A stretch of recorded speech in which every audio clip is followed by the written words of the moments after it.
மலக்குமார்கள். இந்த தூதரை பற்றி உனக்கு என்ன தெரியும் என்றால், நரகத்துடைய விரிப்பை அவனுக்கு விரிங்கள், நரகத்துடைய வாசலை அவனுக்கு திறந்து விடுங்கள், அவனுக்கு நெருப்புகளை அவரை நோக்கி வீசுங்கள், அது மட்டுமல்ல இந்த விச காற்றையும் சேர்த்து அவனுக்கு நீங்கள் வீசுங்கள்.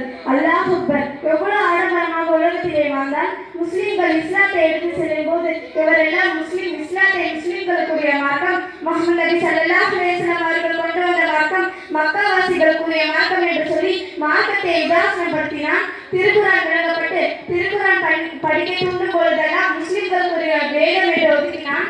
மறுமையை எழும் பொழுது இன்டர்நெட்டால் கேள்வி செய்தான். முஸ்லிம் மோசமான முகப்பாவனையுடையவனாக இருப்பான்.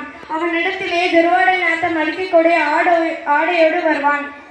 முன் தோன்றிய அவனிடத்திலே துருவாடை நாட்டம் வீசும். அவனை பார்த்தாலே பாதி உயிர் போய்விடும். அந்த அளவுக்கு அலங்கோலமான ஆக்ரோஷமான முகம், மிக கேவலமான முகம், மிக நாற்றம் அடிக்கும் ஆடை அவன் மேலிருந்து துர்நாட்டம் வரும்.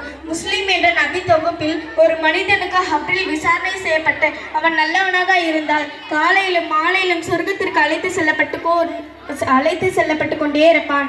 அவன் ஒரு இறை நிகாரிப்பாளராக இருந்தால் நரகத்திற்கு காலையிலும் மாலையிலும் அவன் அந்த இடத்தை காண்பித்து கொண்டே இருப்பான். யா அல்லாஹ், இந்த பாவிகள் கூட்டங்களில் இருந்து எங்களை பாதுகாப்பாயாக. ஆமீன். வாகிர தாவானா அல்ஹம்துலில்லாஹி ரப்பில் ஆலமீன். அஸ்ஸலாமு அலைக்கும்.